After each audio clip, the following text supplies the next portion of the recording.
Hello, everyone, and welcome back to Inside the Mind of Divine. Make some noise. Hello.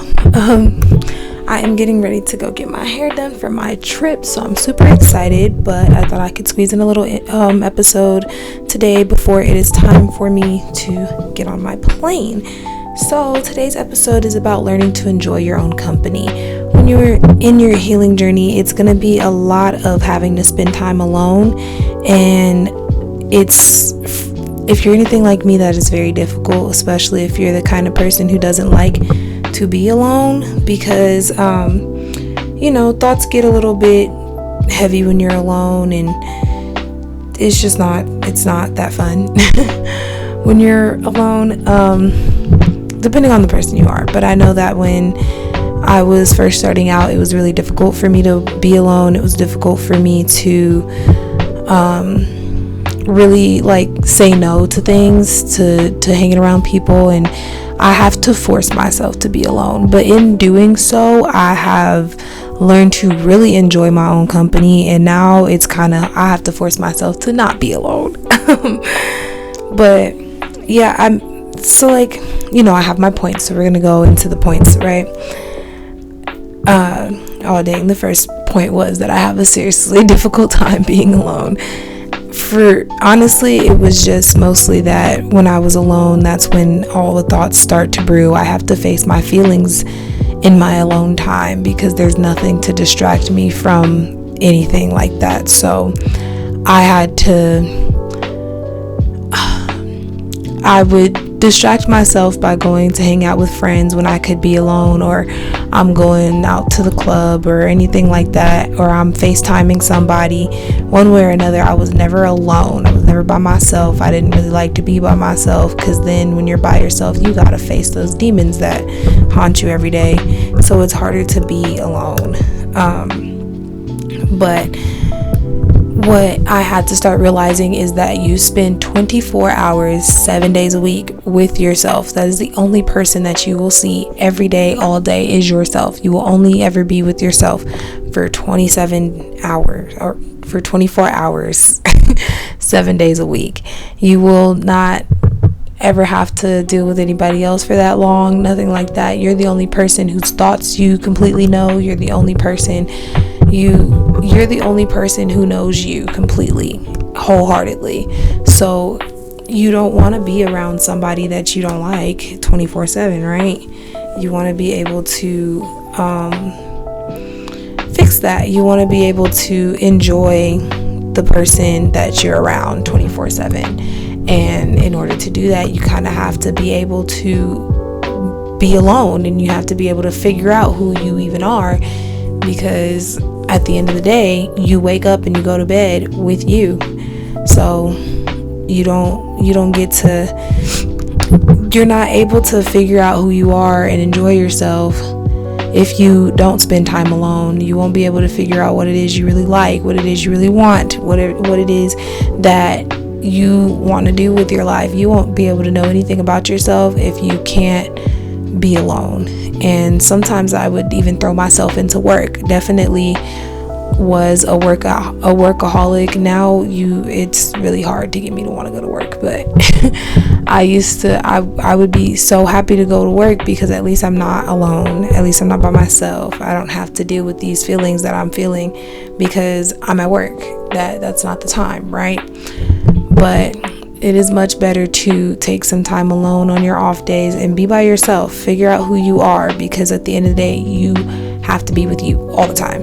So you should try and figure out how you can like the person that you're with all the day. Which is I feel like that's very important, because if you don't like who you are, you don't like yourself, you're not a fan of who you are, then you're never gonna want to be alone. And so when you are alone, that's where that anxious feeling comes from, because you don't want to be by yourself. Like, you don't have the validation from other people saying that you're okay because you're by yourself. But that honestly makes you stronger when you can be completely okay being by yourself. Then it won't faze you when people do you wrong, or it'll be easier for you to let go of things that are not meant for you. I am a firm believer that if you are able to be alone and love yourself and be by yourself all the time, then you won't need the constant validation from other people to excuse me, guys. You won't need the constant validation from other people, or you won't have to hold on to people who are doing you wrong, who are not good for you, because now you know how to be alone. You're not afraid of being alone. You're not afraid of being lonely, because being alone and being lonely are two different things. And once you can understand that, life will be so much easier, and it'll be easier for you to let go and to detach. The art of detachment is okay. Like, you don't have to. There is healthy detachment and then there's not healthy detachment, but the art of detachment, when it's healthy, is beautiful. If you are able to detach yourself from a person, no matter how much you love them, no matter how much you feel like they were supposed to be there, you are able to excuse them from your life because of the constant disrespect if you are okay with being by yourself. If you're not okay with being by yourself, that is why you keep people in your life who can constantly hurt you. You're constantly being hurt by these people because you don't want to be alone, and you're afraid that if they go, you never find anybody else.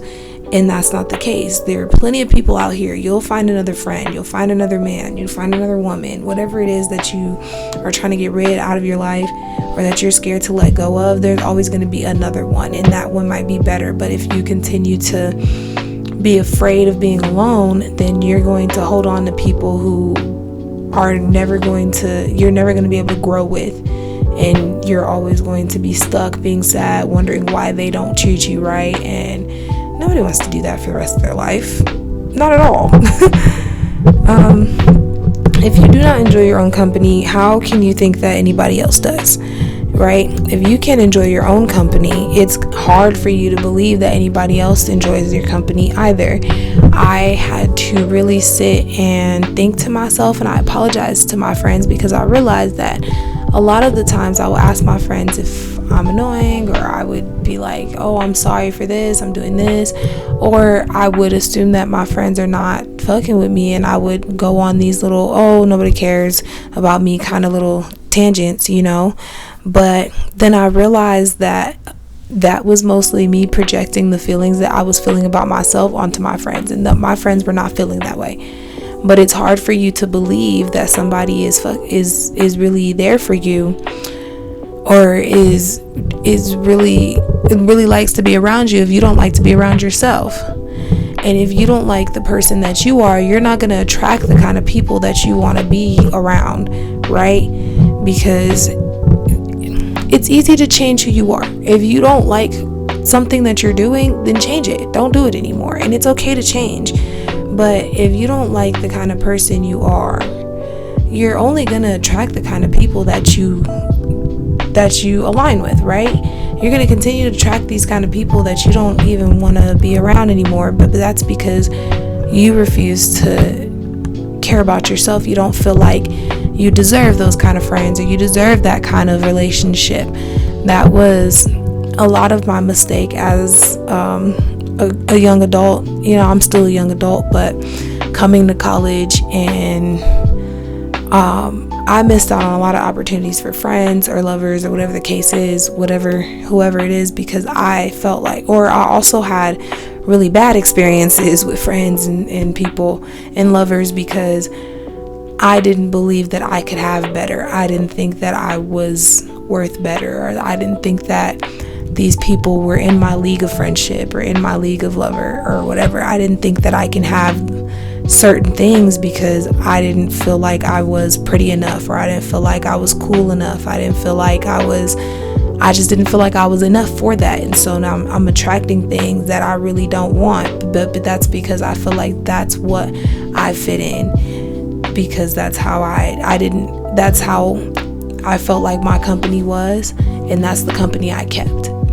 But if you learn to enjoy your own company, and you learn that everything that you want in a person is available to you, you will attract better relationships. You'll attract better friendships. You'll attract better things because you are allowing yourself to be comfortable in your own space. And when you're comfortable in your own space, there is not anything that'll ever be able to come and disturb it. Nothing, not a single thing is going to come and disturb that space. And constantly being around other people is definitely a deflection method. That is how you deflect. That is how people deflect all the time. You're going to deflect when you're constantly being around somebody and you're never alone. That is definitely deflection. You're not able to handle your emotions. You're not able to really figure out how you're feeling. You can't really decipher your feelings when you are not ever alone, because you're always having to put up a front to make sure you're okay. You don't want to talk about your feelings with other people, or this is not the time or place to talk about it, so you can't really think about it, and therefore you're deflecting those emotions. You're not able to get through these emotions if you are constantly around other people, because especially if you're the kind of person who doesn't like to cry in front of people, or you don't like to speak on your emotions in front of people, you'll never deal with your emotions if you cannot be alone. Then I don't like to put my feelings on other people. I don't really like to discuss too much of how I'm feeling or anything like that, especially when it's freshly heavy. I don't like to cry in front of people, or I just feel like some things are meant for me to deal with on my own. So because of that, I wasn't dealing with anything, because I wouldn't be alone. I refused to be alone. I refused to face these problems. I refused to journal. I refused to sit and think. I refused to face any of that. So because of that, now I'm not dealing with anything. Nothing. Everything is just bottled up, and I feel like crap everywhere, and I'm just around other people trying to make the moment feel happy rather than trying to find inner happiness in myself. Because you can there's a difference between happiness in a moment and general happiness. You can be so happy in a moment, and that's just because you're distracted. But as soon as that moment is over, as soon as it's time to say, okay, I'll see you guys later, you're no longer happy. Because that was the moment. The moment was making you happy. It was bringing you joy, but you're not happy. You're not happy with your life at the moment. So as soon as that little moment that you had, the little interaction that you had is over, so goes that happiness as well. Now you're back to feeling down in the dumps, because you use that as a distraction, as a deflecting method, not as, oh, I feel great. In general, you didn't just go over there because you felt great in general. You went over there to make you feel better. But it's like distracting yourself with people is just like distracting yourself with drugs. It gives you a moment of happiness, but once that high comes down, you're still depressed. You're still sad. You have to handle these emotions and deal with them. And in order to do that, you have to be able to spend some time by yourself. Gotta be able to spend some time by yourself. Constantly being around others leaves no time for self-reflection, or for breathing, or for emotional acknowledgement. You can't really self-reflect when you're at the dinner table. That's not the best place to do that at. You can't self-reflect at the club. That's not the best place to do that at. And you just shouldn't self-reflect around people, because when you are self-reflecting around people, you also have the outside opinion and the outside fear of judgment. So you don't really do proper self-reflecting when you are around people. It is when you sit around by yourself, literally by yourself, to self-reflect, because then that way you don't have a fear of everybody judging you around. You can think about these emotions by yourself. There's no fear of judgment. There's no fear of people's facial expressions, body language, nothing. You're not reading too far into somebody's body language when you're venting to them, because you're venting to yourself. You're able to self-reflect and be there for yourself and think about, okay, why am I feeling this way? Why do I feel this way? What is really the problem here, And in being alone, you find everything out about yourself. You find out your triggers, you find out why you're sad, you find out what was happening to you in your childhood. Like, you find out why you are certain ways, why you do certain things that you do. You find out a lot when you can sit there and be just alone. And being alone is not as scary as it looks. It's not as scary as you think. It's actually such a beautiful time to get, like, I have learned so much about myself. I have really learned to enjoy my alone time. And when you figure out how to enjoy your alone time, you also get a better sleep schedule, because you're able to come in and lay in your bed and be by yourself without the anxiety and thinking so hard about whatever it is that you're thinking about. You're not overthinking, because you've learned to enjoy your alone time, and you're not anxious, and now you can go to sleep. You're able to go to sleep because you enjoy being alone. You've sat and you've winded down. But if you can't be alone and you feel like you're not tired yet, you can't even have the time to wind down, because you're distracting yourself with other people. So now you're not able to wind down. You're just trying to tire yourself out, and that is not always great for your sleep. Being alone gives you some time to breathe. It gives you some time to think. It gives you some time to work on being a better friend. Like, you need your alone time. Even from your significant other, you need your alone time. If you do not have no alone time from your significant other, your relationship is never going to be great. Y'all are going to argue a lot. Because you don't give each other time to miss each other. You are constantly in this person's face, and you don't have time to really reflect on how your relationship is. You don't have time to reflect on anything about the relationship, because you're always with the person you're in a relationship with. And that's not very healthy, because I've seen both sides of these relationships from the people that surround me.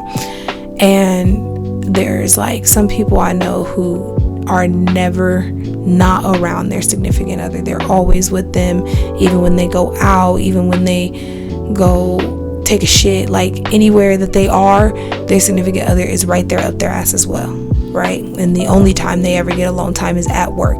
I've also seen relationships where they don't even get alone time at work, because they work together. They're always together. And those relationships are they seem to be much more unhappy than my friends who are in relationships that actually take their alone time from their significant others. So like,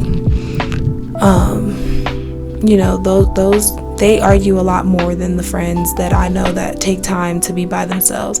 Because when you take time to be by yourself, you can think about your relationship without the influence of, oh, what if me feeling this way is going to hurt their feelings. No, you're able to go and think about how you actually feel, and then you're able to breathe and find out a healthy way to address that situation. But if y'all are always together and you have not found any healthy way to think about it, sort these thoughts out, sort your feelings out, and now you've been fed up, and now this is coming out as aggression, and it's coming out the blue because you weren't able to think of a healthy way to address it, because it keeps happening. So now you just blow up. You have to have balance in your relationships and in your friendships as well. When you're always with your friends, it's the same thing. Whether this relationship is platonic or romantic, it's the same exact thing. You have to be able to be by yourself in order to show up fully and presently when you're with your friends. Because if you don't work through whatever emotions you're feeling before you're in the presence of your friends, you can fuck up the entire moment, the entire situation, the entire vibe. You can just mess up the whole vibe. Like, when you have not dealt with your feelings outside of your friends, and you go to spaces where you're supposed to be happy, you're supposed to be vibing, but you are in this mood that you can't really disguise very well, oh, that's not gonna work. That's not gonna do great for you at all, because you're not able to really breathe. You can't breathe that way. And so now you're sitting in front of these people, and they're all you're just sitting in front of these people and they're all trying to figure out why you're upset, and that's ruining the whole mood. It's ruining the whole vibe. So if you are not in a space where you could be around people and be happy and, you know, contribute to the good vibes that's supposed to be going on, then maybe it's okay for you to say, hey, I'm gonna have to sit this one out. I'm not feeling too well emotionally, and I don't want to bring down the vibe. I'm gonna sit this one out. I'm gonna take some time to myself. It's okay to have mental health days. Mental health days are very important, and being alone is very important as well. Once you get comfortable with yourself, there is not a single person or thing or job or anything that is ever going to take that from you. You're going to be able to stick up for yourself and vibe alone. If you are comfortable with yourself, you'll be able to drop things like that. Nothing is ever going to disturb your peace ever again. When you find peace being by yourself, you've found peace in general. Like, I've been a lot happier since I've been forcing myself to be alone. Like, you think about things, you journal, you get through things that were hurting you, and you realize that they didn't need to. You give it all that power by not addressing it to yourself. Being alone is very important. I think it's an important part of your healing journey. You're not going to be able to do inner work if you can't be by yourself. Inner work is not something you can do in the presence of 50,000 people. You have to be able to spend some time alone in order to even begin to do inner work, to begin to figure out how to tap into your feminine or masculine energy. You've got to be able to be alone, or else you're not going to figure out how to do any of that. It's not going to work that way. But that's all I have to say about being alone. Being alone is very important. It's a very key ingredient to your healing journey, is learning how to enjoy your own company, being yourself, learning yourself, loving yourself. Anything that you don't like about yourself, you have the power to change, but you're not able to change it if you can't be alone long enough to figure out that that's the thing you don't like about yourself. So thank you guys for listening to this episode. I really do appreciate all of your love and support. Please do not forget to follow the pod on Apple, Spotify, YouTube, Instagram, and TikTok at Inside the Mind of Divine. Please, if you guys are listening on any of these platforms, I think all of them allow you to leave a review. Please leave a review. It takes a few seconds. You guys give me a couple of stars. I did just recently see that 2 people did leave me reviews on Apple. So if you guys are those 2 people who left me 5 stars, thank you so much. I love you. That's so cool to me. And don't forget to go check out my other podcast with my roommate. That one's a little bit less relaxing and a little more controversial. If you guys are looking for something like that to really get your gears turned to think about some interesting topics in a healthy way, you guys can go check that out at Let's Talk About It on Apple and Spotify, or if you are going to listen on YouTube or follow the podcast or TikTok, it's Let's Talk About It 572. Thank you guys so much, and I will see you next Wednesday.